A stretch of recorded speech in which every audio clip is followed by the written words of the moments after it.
आज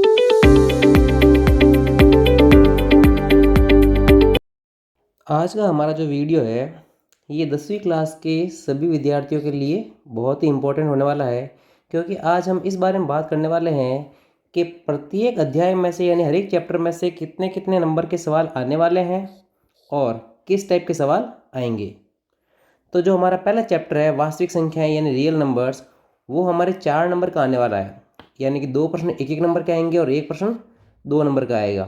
अब 1 नंबर के प्रश्न में क्या आ सकते हैं कि हमें यहाँ पे एलसीएम से संबंधित सवाल आ सकता है, एचसीएफ से संबंधित सवाल आ सकता है, जिसमें अभाज्य गुणनखंड करने हैं, अभाज्य गुणनखंड, ये सवाल आ सकते हैं। इसके अलावा इसमें दशमलव प्रसार पर आधारित सवाल, क्योंकि परिमेय संख्याओं के दशमलव प्रसार शांत और अशांत आवर्ती होते हैं, अपरिमेय संख्याओं के दशमलव प्रसार अशांत अनावर्ती होते हैं, इस पर आधारित प्रश्न आने के संभावना है। जबकि जो 2 नंबर का प्रश्न है उसके अंदर संख्याओं को अपरिमेय सिद्ध करने के लिए जो है उसके आने की संभावना है, यानी कि प्रश्नावली 1.3 की संभावना ज़्यादा है। या फिर इसमें एलसीएम और एचसीएफ का गुणा जो है वो 2 संख्याओं के गुणनफल के बराबर होता है, इससे संबंधित सवाल आ सकता है। तो चैप्टर 1 के अंदर हमें इस तरह से पढ़ना है कि 1 नंबर के लिए तो एलसीएम और एचसीएफ पे आधारित सवाल, या फिर परिमेय और अपरिमेय संख्याओं के दशमलव प्रसार, और 2 नंबर के लिए हमें प्रश्नावली 1.3 के अंदर जो अपरिमेय सिद्ध करने हैं वो वाले, या फिर एलसीएम और एचसीएफ का गुणा 2 संख्याओं के गुणनफल के बराबर होता है, इनसे संबंधित प्रश्नों को ही हल करना है। अब अगर प्रश्नावली दूसरी यानी कि पॉलिनोमियल्स यानी बहुपद की बात करें तो इसके अंदर से सिर्फ 3 नंबर के ही सवाल आएंगे। उसमें से भी एक प्रश्न तो 1 नंबर का होगा और दूसरा प्रश्न 2 नंबर का होगा। अब 1 नंबर का प्रश्न क्या आ सकता है, इसमें हमें पूछ सकते हैं कि द्विघात बहुपद में शून्यों की संख्या कितनी हो सकती है। तो द्विघात बहुपद में शून्यों की संख्या कितनी होती है, 2 होती है। या फिर हमें कोई एक शून्यक देख करके और पूछ ले कि ये दिए गए द्विघात बहुपद का शून्यक है या नहीं है, तो वो मान हमें उस बहुपद में रख के चेक करना है। अगर हमारा उत्तर 0 आता है तो वो उसका शून्यक हो जाएगा, वरना उसका शून्यक नहीं होगा। जबकि 2 नंबर के प्रश्न के अंदर या तो हमारे जो प्रश्नावली है 2.3 उसके अंदर भागफल प्रमेय पे आधारित है, यानी कि जो क्या है बहुपदों के भाग है वो वाले आ जाएंगे, या फिर हमें द्विघात बहुपद के शून्य ज्ञात करके उनकी सत्यता की जो जांच से संबंधित सवाल है, यानी कि 2.2 का पहला प्रश्न, उस पर आधारित प्रश्न आने की संभावना बनती है। अब अगर अध्याय 3 की बात करें तो अध्याय 3 हमारा जो है वो 6 नंबर का है।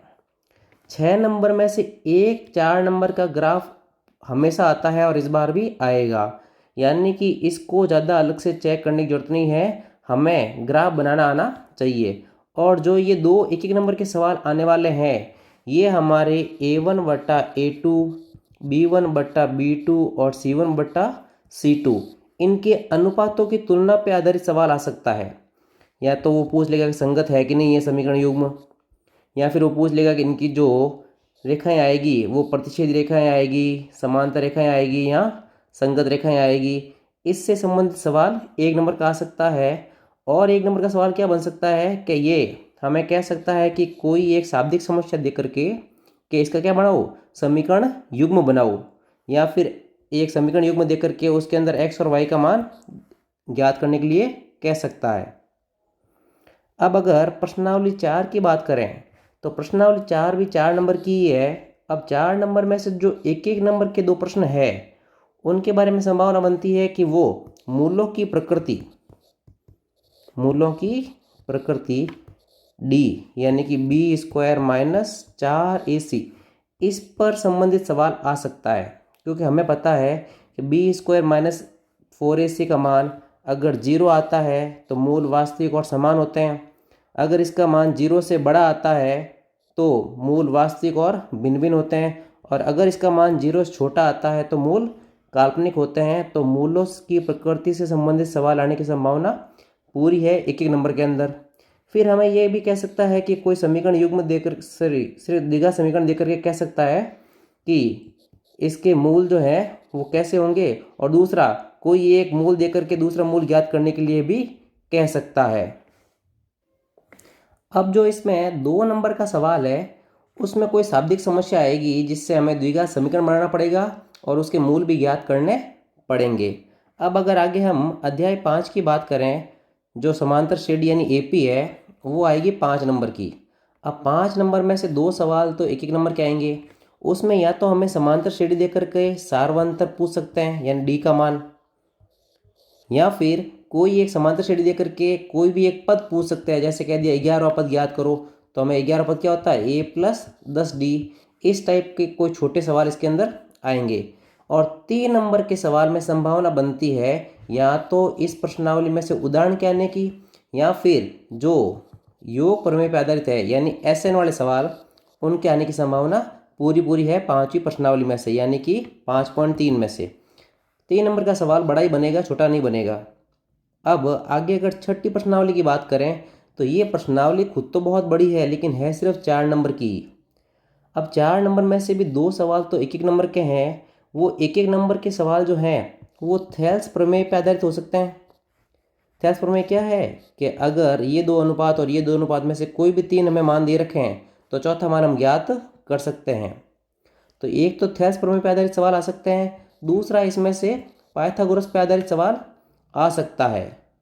और ये भी पूछ सकता है कि समरूप आकृतियाँ कौन कौन सी है, कि सभी वर्त समरूप होते हैं, सभी वर्ग समरूप होते हैं, सभी समबाहु त्रिभुज समरूप होते हैं।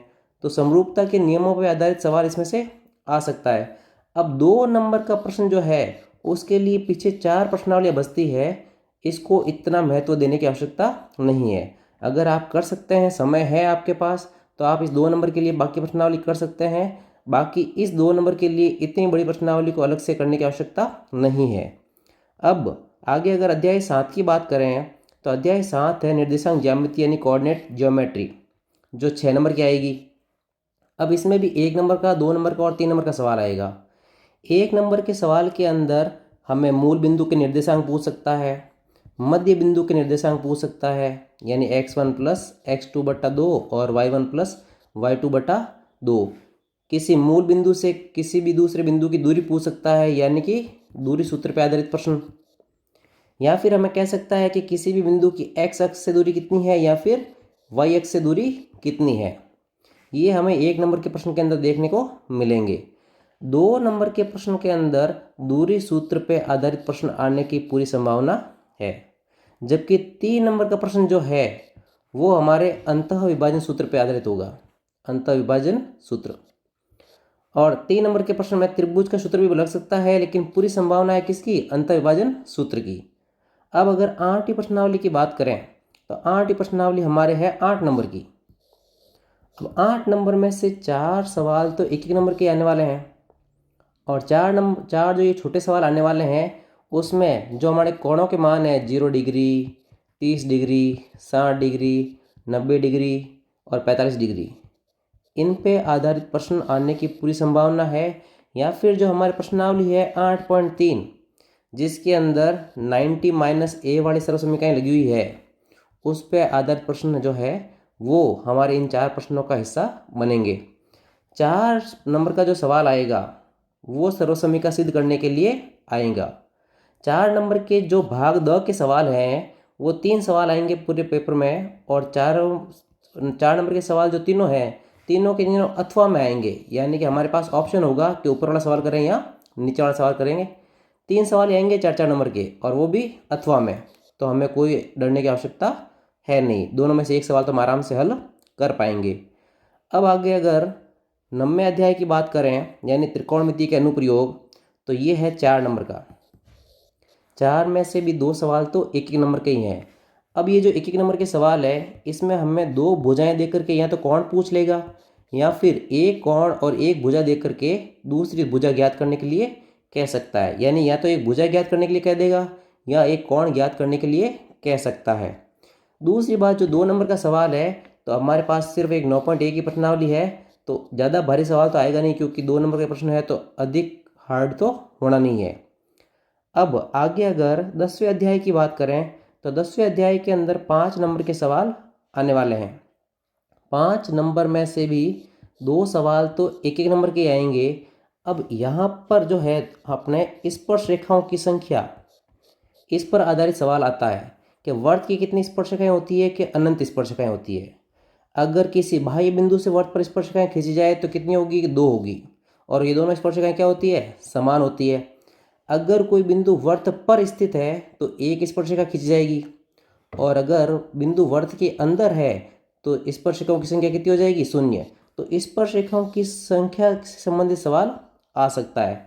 और दूसरा ये भी सवाल आ सकता है कि वर्त पर समांतर स्पर्शिकाएं कितनी हो सकती है? तो 2 ही हो सकती है।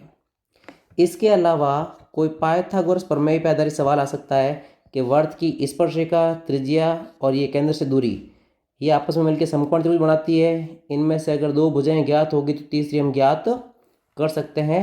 ये भी 1 नंबर का प्रश्न आ सकता है। और तीसरी स्थिति बनती है कि जो ये स्पर्श बिंदु केंद्र पे कोण बनाते हैं वो, और त्रिज्याओं स्पर्शिकाओं के बीच में कोण है वो, इनका योग कितना होता है? 180।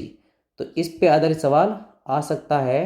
हमें दोनों कोणों में से एक कोण देकर के दूसरा कोण पूछ सकते हैं। अब अगर आगे हम 11वीं प्रश्नावली यानी रचनाओं की बात करें तो यहाँ पर ये 6 नंबर की प्रश्नावली आने वाली है और बहुत ही आसान होने वाली है। इसमें से 2 प्रश्न तो 1-1 नंबर के आएंगे और 2 प्रश्न 2-2 नंबर के आएंगे। ये 2-2 नंबर के जो प्रश्न आएंगे ये तो वर्त पर स्पर्शिकाओं की रचना के लिए आ सकते हैं, या फिर किसी भी एक रेखाखंड को किसी अनुपात में विभाजित करने के लिए कह सकते हैं, जैसे 3:5, 4:7, किसी भी अनुपात में विभाजित करने के लिए कह सकते हैं। लेकिन आगे जो ये 2 1-1 नंबर के सवाल हैं इसके अंदर इस प्रकार के प्रश्न आ सकते हैं कि एक वर्त की 2 त्रिज्याएं जो है वो एक दूसरे के साथ 120 डिग्री का कोण बनाती है। तो इस पर जो स्पर्शिकाएं खींची जाएगी उनके बीच में कोण कितना होगा? तो ये 60 डिग्री हो जाएगा। या फिर ये पूछ सकता है कि अगर वर्त पर 2 स्पर्शिकाएं खींची गई बाह्य बिंदु से, उसमें से एक की लंबाई 6 सेंटीमीटर है तो दूसरी की लंबाई कितनी होगी? तो ये भी कितनी हो जाएगी? 6 सेंटीमीटर। तीसरा ये भी पूछा जा सकता है कि एक 3 सेंटीमीटर त्रिज्या का वर्त है जिसकी केंद्र से दूरी कितनी है? 5 सेंटीमीटर। तो इस पर स्पर्शिका की लंबाई कितनी होगी? तो ये अगर 3 सेंटीमीटर है, ये 5 सेंटीमीटर है, तो ये कोण तो वैसे 90 डिग्री होता है, तो इसकी लंबाई कितनी हो जाएगी? 4 सेंटीमीटर। वो भी किससे? पाइथागोरस प्रमेय से। तो इस प्रकार के छोटे प्रश्न आएंगे रचनाओं में 1-1 नंबर के 2, और 2 रचनाएं हमें करनी पड़ेगी। अब अगर आगे 12वीं प्रश्नावली की बात करें तो 12वीं प्रश्नावली जो वर्त से संबंधित क्षेत्रफल है, ये 4 नंबर की आने वाली है, जिसमें से 2 प्रश्न तो 1-1 नंबर के हैं और 1 2 नंबर का है। जो 1-1 नंबर के प्रश्न है वो हमारे डायरेक्ट सूत्र पे आधारित होंगे। वो सूत्र वर्त का क्षेत्रफल हो सकता है, वर्त की परिधि हो सकती है, या फिर लघु त्रिज्यखंड का क्षेत्रफल, या फिर दीर्घ त्रिज्यखंड का क्षेत्रफल, चाप की लंबाई, वर्तखंड का क्षेत्रफल।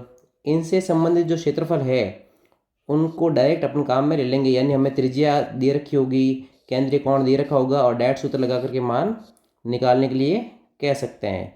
लेकिन जो ये 2 नंबर का प्रश्न आएगा इसमें या तो हमें छायांकित भाग से संबंधित प्रश्न पूछा जाएगा, और अगर छायांकित भाग नहीं होगा तो वर्तखंड या त्रिज्यखंड ज्ञात करने के लिए कह सकते हैं। लेकिन ये डायरेक्ट नहीं होगा, इसमें कुछ न कुछ या तो त्रिज्या पहले ज्ञात करनी पड़ेगी, इस प्रकार का प्रश्न आ सकता है। अब अगर अध्याय 13 की बात करें, अध्याय 13 है पृष्ठीय क्षेत्रफल और आयतन। ये हमारे 6 नंबर का आने वाला है। इसमें से भी 2 तो प्रश्न है 1-1 नंबर के, यानी कि इसमें भी क्या होगा? डायरेक्ट सूत्र लगेगा, चाहे वो बेलन हो चाहे शंकु हो, किसी का भी हो, डायरेक्ट सूत्र पर आधारित होंगे। बाकी 2 प्रश्न जो है इसमें आयतन से संबंधित सवाल आने की चांस ज़्यादा है, क्योंकि आयतन के डायरेक्ट सूत्र भी हैं, और आयतन को अगर अपन किसी एक आकृति को दूसरी आकृति में बदलते हैं तब भी उनका आयतन क्या रहता है? सेम। तो ये प्रश्न जो है वो आयतन पर आधारित आएंगे। अब अगर अध्याय 14 की बात करें तो अध्याय 14 जितना आसान है उतने ज़्यादा मार्क्स भी लिए हुए हैं। ये अध्याय हमारे 11 नंबर का आ रहा है। अब 11 नंबर में से 2 प्रश्न तो छोटे छोटे आएंगे, यानी 1-1 नंबर के आएंगे, जिसके अंदर हमें डायरेक्ट बहुलक पूछ सकता है, डायरेक्ट औसत या माध्य पूछ सकता है। 1-1 नंबर के सवाल बहुत ही आसान आने वाले हैं। जो ये 4 नंबर का प्रश्न आएगा जो अथवा में आने वाला है, इसमें माध्य के आने के चांस ज़्यादा है। और जो 2 और 3 नंबर के सवाल हैं इसमें माध्य और बहुलक आएंगे। 4 नंबर का सवाल तो वैसे ही हमारे अथवा में आने वाला है। 2 और 3 नंबर के सवाल के अंदर बहुलक और माध्य इनके पूरे पूरे आने के चांस है, तो इसकी तैयारी रखें। 4 नंबर का प्रश्न जो है उसके अंदर एक तो एक्स और वाई वाले सवाल, जिसके अंदर एक्स और वाई नहीं दे रखे हैं, और एक माध्य का सवाल है जिसके अंदर हमें पी का मान ज्ञात करना है। तो इस प्रकार के अलग से जो सवाल दिखते हैं उनको ज़रूर हल कर लेना है। अब जो हमारा अध्याय 15 है प्रायिकता, जो बहुत ही आसान है, इसमें 2 प्रश्न तो है। जो 15.1 की शुरुआत में जो सवाल है, जो रिक्त स्थान है या फिर प्रायिकताओं का योग है या फिर जो असंभव घटना है उसकी प्रायिकता 0 होती है, जो निश्चित घटना उसकी प्रायिकता 1 होती है, इस प्रकार के सवाल आएंगे। और 2 नंबर का एक प्रश्न जो है वो ताश पे आधारित हो सकता है या फिर सिक्कों या फिर पासे पे आधारित प्रश्न आने के चांस पूरे बनते हैं। ये ताश, सिक्के और पासे ये इस प्रायिकता के मूल सूत्र बनाते हैं। अब जो हमारे 10वीं प्रश्नावली थी वृत्त से संबंधित, उसका जो उदाहरण दूसरा और तीसरा है वो बहुत ही इम्पोर्टेंट है, उसके भी आने के चांस पूरे हैं, तो वो भी अलग से ज़रूर मिला लेवे। अब इस वीडियो के अकॉर्डिंग अगर आप पढ़ाई करोगे, जैसे जैसे मैंने नंबर बताए उसके अकॉर्डिंग पढ़ाई करोगे, तो आपको ज़रूर हेल्प मिलेगी और अच्छे नंबर आएंगे। चलो, आप सभी को मेरी तरफ से शुभकामनाएं। All the best.